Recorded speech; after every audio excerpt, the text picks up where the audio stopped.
Bonjour, bonsoir, ça dépend de l'ère à laquelle vous nous suivez de partout, très chers abonnés. Bienvenue sur votre émission et puis na ba chaîne Nabino Bolandaka Mingi. Tokutani lisusu mokolo malelo pona kosola kaka na matali politique ya République démocratique du Congo. Tovandi na biso boye, tolobino to concentré, totala makambo mususu, toluka solution ya République démocratique du Congo. Tomoni la message moko ekoteli biso. Réunion munene salami kuna na Nations Unies place wapi bato wana balobi keno te baluka ba solution pour la République démocratique du Congo parce que bamoni makambo ndenge ezokendele pena bien te. Très chers Congolais, écoutez. Bato wana bazali ba hypocrite. Bato ya Nations Unies, ce sont des hypocrites. Bazo nunga ba mema biso to tournera place moko et puis à la fin des comptes to yeba na kozala ninyo yo ba na ko manipuler biso et puis ba ko mema biso ti ba ko tinda biso to koma place o bango ba lingi o ezali ya makambo ya dialogue. À part wana on avait vu la présence de Martin Fayulu place o wapi ba kendaki ko solola ba sololi oh Martin Fayulu a ko proposer biso cohésion nationale. Na kati ya cohésion nationale place où tu as qui komona et puis tu as qui remarqué que non c'était un complot bien élaboré. Ya bato wana pona koluka ndenge nyo surtout comment est-ce qu'ils vont déstabiliser la République démocratique du Congo. Boyoka. Comme au mois de septembre de chaque année, New York accueille la 79e session de l'Assemblée générale des Nations Unies. Cette nouvelle session ouverte depuis le 10 septembre et donc le premier jour du débat général de haut niveau sera le 24 septembre. A comme thème, ne laisser personne de côté, agir ensemble pour la paix, le développement durable et la dignité humaine pour les générations présentes et futures. En effet, il sera question pour environ une centaine de chefs d'État ou de gouvernement, des vice-présidents, des vice-premiers ministres et de ministres représentants d'ONG et de la société civile, de jeunes leaders de faire entendre leur voix. C'est dans ce cadre que l'ambassadrice Linda Thomas Greenfield, représentante des États-Unis auprès des Nations Unies, a révélé ce mercredi 18 septembre que la situation sécuritaire dans l'est de la RDC figure parmi les priorités de son pays durant cette nouvelle section. Très chers Congolais, la Nations Unies balingi balali sabiso pongi. Depuis qu'ils ont commencé à nous dire que notre situation à est ezali priorité, situation à est ezali priorité, et ça ba mensonge. Na expliquer bien pourquoi ils ont mensonge. Touti kozwa awa boyambi ya monene ya nani ya Jean-Pierre Lacroix ou azali chef adjoint, si je ne me trompe pas, chef adjoint ya ONU. Place au wapi baye ko senga na RDC. Balobi non la RDC awa ndenge ya befosto luka terrain d'entente. Na kata terrain d'entente, il faut bino bo négocier, bo solola na Rwanda. Et puis que solo la bino na bino ba congolais ou wapi ba M23 na AFC. OK? OK. Parce qu'on a quatre wana aibis biso to solo là. To yo komona ba sali une réunion avec des opposants congolais. To moni ba Fayulu, to moni ba Emmanuel Shadari. Na kata ko solo Martin Fayulu a évoqué point mon corps ya makasi. Alors non, il faut tout vendre tout sur la cohésion nationale. Tout bana ko pesa, tout bana ko sur la biso na biso ba congolais pour trouver solution. Ya makambo nyonso to ekoleka. De l'autre côté, FCC lobité. Nyonso to ekoleka na mboka oyo eza Tshisekedi nde muta créer yango. Alors, na proposition ya Martin Fayulu biso tozali na katité. Bande ko na ngai. De l'autre côté, Tomoni Kabila na États-Unis. azo négocier poste ya secrétaire général de l'ONU. Allez, le sous message et quoi il balobi que non te makamba est ezali priorité. Bato wana bazolinga ba me mabiso na kati ya distraction totale. Pourquoi? Ils ont compris que nous sommes tellement concentrés dans makambo ezotala est de la République. Nous sommes tellement esprit nabiso et commis disposé dans makambo ezali est de la République. Ba komi ko luka ba moyen surtout. Comment est-ce qu'ils vont faire? Ndenge ni po ba yeba na ko désorienter biso. Ba yeba na ko désorienter biso. Ba ko désorienter biso ndenge nini? Balingi ba même biso na procédure tout d'abord. Il y a étape ya makambo Nations Unies. Ba ke na biso na makambo Martin Fayulu la lobaki. Oh wapi tout Congolais na minute o na ko yebisa bido. Pe nazo loba yango chaque jour. Soki to lingi to mona mboka na biso ekende na maboko ya ba Rwandais ke nous tozana tenter ya koyeba na kokota na kati ya distraction d'aller faire une coalition nationale. Parce que n'explique qui bino clair. Na kati ya cohésion nationale, to komona présence ya ba plusieurs acteurs politiques même au ba menasaka Congo. Ba John Numbi to komona bago. Siko comme la Nations Unies alobi que non, makambo ya est ezali priorité bande ko nanga. Si réellement makambo est ezali priorité, on allait voir des sanctions contre le Rwanda, contre Paul Kagame. Pourquoi vous ne sanctionnez pas ni le Rwanda ni Paul Kagame? Mais vous avez ça avantage. Vous avez ça priorité pas à Paul Kagame à continuer à massacrer, à continuer à boma, à continuer à sala oh ya kugi ko sala. Alors que nous là, en tant que les Congolais, yango moni tu sais que la tala ka lobi non, na comprendre déjà ba occidentaux ndenge bazali. Parce que na minute où Poutine avait fait une déclaration où il enflammait qui tous les deux côtés. Europe na États-Unis. Poutine a lobby, je suis d'accord de construire un hélioduc en République démocratique du Congo. Et puis, je suis aussi d'accord de déployer des armes lourdes en RDC pour combattre tout l'ennemi ou à menacer la République démocratique du Congo. Navandi na lobby te on est à place makambo baby. Parce que de l'autre côté, après avoir fait une déclaration avec Vladimir Poutine, tout le monde a une présence. Au ambassadrice, au côté des Nations Unies, au côté de Joe Biden, Azoya Kuna na Angola, après Koya Ana Kinshasa, Bande Konangai, Bako Sabisote. Là, le Nations Unies, souci na bango, ezali ya mikolo na mikolo ezali que non la RDC puisse aller négocier avec les M23. Chose impossible au Tshisekedi d'Akoboya jusqu'à présent. Parce que bango balingi que non to kende ko négocier après avoir ko négocier to solo lito signer un accord d'attente au ezali brassage au mixage na carte armée. Parce que il y a aucun accord au ekozala na avantage na biso la RDC à part ko diviser mboka. À part ko diviser mboka. Bolobi RDC, oh, situation à Est, c'est la priorité. Mais situation à Est, oh, bino boko combien est priorité. Boyebi déjà mouto azali koboma. Et puis l'autre ko kam sangé azali boyoka.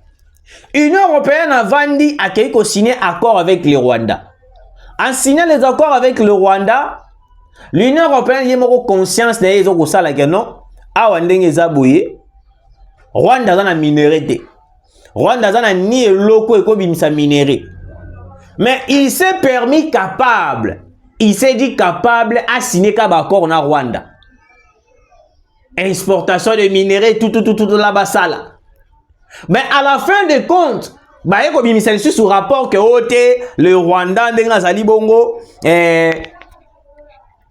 ba minéraux ya exportaka ba minéraux ya pesa biso eza ba minéraux moko ya RDC le minerai du sang. Malgré vos brandissaki, ma proposition na bino bolobi déclaré. Mais pourquoi botikala jamais corrompre cet accord? Yango mona ki député moko ya Nations Unies attaqué ki bango na par rapport ya ba accord o bango ba ko sala. eza normalité bandeko na ngai toyoka lisusu makambo ba Nations Unies. Souci na bango ezali nini? Ba mema biso na mascarade. Ba mema biso na eloko ba kosa biso lokola bana mike. Depuis que Tshisekedi avait quitté ba plan na bango nyonso tout, ba komi ko luka moyen ni ba koki ko se racheter. Ndenge ni tokoki ko sala pour que tozonga ta na réalité ya auto bana ko sala na République démocratique du Congo. Parce que ba yebi pe na lobaka na bino que non, tout le minerai du monde ils ont se retrouver à la République démocratique du Congo. Tout le minerai du monde. Si bomoni Joe Biden a joué décision ya koya Afrique ils a pas mbatté. Parce que ba comprendre déjà awa ndenge ezabo ndenge to ko bima na terrain d'entente avec la République démocratique du Congo. Nous allons perdre beaucoup de choses. Mais là, ils ont une complicité avec des acteurs politiques, des opposants congolais. Oh, wapito, kobenga batuluka ba Fayulu, batuluka ba FCC. Bango ba kizaka pouvoir, To éviter peut-être souci na bango ezalaka nini. Ils ont fait plus de 18 ans au pouvoir. Batikala ko sala eloko malunga te na mboka na biso, mais bazali bato ya liboso. Bazali bato ya liboso ya koloba keno te Tshisekedi abomi mboka. Tshisekedi a salibwe, mais ils ont fait plus de 18 ans au Congo. Tout le monde est évolution à part de massacres, d'enlèvements et des accords noirs signés avec le Rwanda. Tout réfléchir. Tomi mimamate lokola batumoko ba ko comprendre te. Urgent. La quasi-totalité des agglomérations de Nyamitaba et Nyakariba reconquis par les patriotes réservistes Wazalendo. Les M23 RDF AFC se replient sur la route principale Kiloriwe Burungu. Les patriotes Wazalendo sont à leur poursuite. Ok? Nous allons continuer les tirs.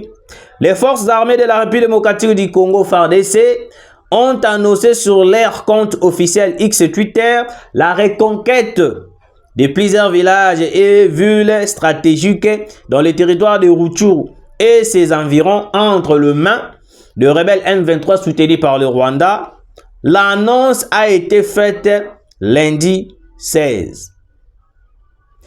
Ils sont entrés au Congo comme en 1995, 1998, 2003, 2013.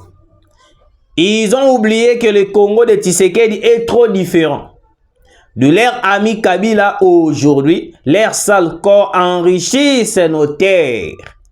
Ils retourneront en cercueil. Pour nous conclure pour tout ça, le développement. Et loko sikoyo oyo Kagame akobete la biso c'était yango yo na inatanga. Voici quelques réalités sur la casquette de soi-disant FDLR envers leur chef Paul Kagame. Nous ont révélé le capture. La majorité des éléments de la coalition RDF UPDF M23 qui se battent sont des anciens FDLR rapatriés au Rwanda via la DDDD-RRRR de la MONUSCO en janvier 2009. Ah, Ndesco place l'isolo Evandi. Ah, Ndesco place Ndesco l'isolo la biso Evandi. Le FDLR. Oyo wapi Kagame a mentionné Ernyo surtout na masolo na biso toko sola na Rwanda tout là. Alors que ils ont complicité voire même ya MONUSCO. Na 2019 oh bazong saki bango na Rwanda. Bazong ici ba FDLR. Kagame a vu tous les FDLR wana. À côté bango na M23. Parce que le FDLR au Kagame a koloba biso ke ba FDLR ba atakakaye ba FDLR ba atakakaye. Biso to lobi non? OK, d'accord. Le lobi ba FDLR ba atakakaye to construire mur et kabola biso na yo. Kagame a boy. Plan de neutralisation ba FDLR. To pesio bon, ça la kasi neutralisation ba FDLR. Ote na kosala neutralisation ba FDLR. Au juste azo lukanini. Si réellement il avait besoin qu'on puisse chasser tous les FDLR. Pourquoi qu'on refusait qu'on appliquer plan de neutralisation ba FDLR? Parce que ayebi que non, na kati ya M23 il y a des vrais FDLR. Si a ko ba ote ba FDLR ba salibe ba FDLR ba salibe, c'est faux bande konanga. Et puis la MONUSCO a émis complot oh très bien. Yango moni bato wana ba ko sala ba shit nyonso tout, ba na kozwa Kabila ba comme c'est secrétaire ya ONU pour que ba couvrir ba biloko nyonso tout ba sala la kala. Donc le FDLR, le vrai FDLR que Kagame alubaka na biso chaque jour, ezali bato bazali na kata M23. Bazali na kata M23. Sikoyo na kata makambo ya FDLR. Boyo kasko place wapi makambo eza mabe makasi. Kagame azuba FDLR akoti na kata M23. Les vrais FDLR na kata M23. Tokei na Rwanda tozo solola. Tolobi non. Il faut bimisa ba militaire na mabele na biso. Toko continuer bongo te tolobi. Oh te to neutraliser ba FDLR, to misi plan. Parce que tu mis ce plan, Bobby Missasko, RDF na mabele na biso. Kabila lobi, Kagame lobi, tiens, soki na bina bimisa bango, ba o ba rotikala, ba banyamulenge, au monite que non, Tshisekedi akoya ko boma bango te. Moi, je vous ai toujours dit que non, na kati ya makambo to kosola na Rwanda. La communauté internationale a besoin de grand part. Azozo part ya munene na nyoso to Kagame akoloba. Communauté internationale baza lokola bazo pousser Kagame. Loba eloko boy. Ti Kagame ako résister na makamba FDLR. Le vrai problème ya ba FDLR ezali te to neutraliser bango. Le vrai problème ya ba FDLR ezali le minerai congolais. Oui, le minerai congolais. Pourquoi les États-Unis d'Amérique baye ko senga biso tozong sa coopération? Parce que bayebi soki to koti na domaine ya attaque contre le Rwanda avec du matériel autozui na minute en provenance de la Chine, nous risquons d'anéantir tous les Rwandais qui sont à l'est. Parce que soki to silisi bango to attaquer le sous Kigali, nous aurons la possibilité de mettre fin à la guerre qui est à l'est de la République démocratique du Congo. Parce que Kagame a comme une impossibilité, il y a continuer le massacre. Parce qu'il a fallu une personne, il a fallu la présence de quelqu'un. Oh, wapi, bakoya, pour même banani ko lembisa mutema ya Tshisekedi. C'est la politique. C'est la politique, je vous dis. Parce que bato ti bakoya bako senga te tozong sa coopération. Les États-Unis tozong sa coopération. Ce qui biso nanga mon biso ton limite tozong sa coopération, ça veut dire que non. Nous acceptons de continuer la guerre de l'Est de la République. Parce que hier, je vous avais dit très bien que non. On a déjà réceptionné encore une fois de plus des drones militaires chinois, nouvelle technologie. CH4. Tout ça là qui n'a déjà mais tout sous moussous, il y a des moussous, il y a matière moussous. Très sophistiqué. Place au wap la capacité à couper 6 missiles. Oh wap pisiko va comprendre batal balobité. Ah et c'est une politique mo to beta flatterie moko ya haut niveau.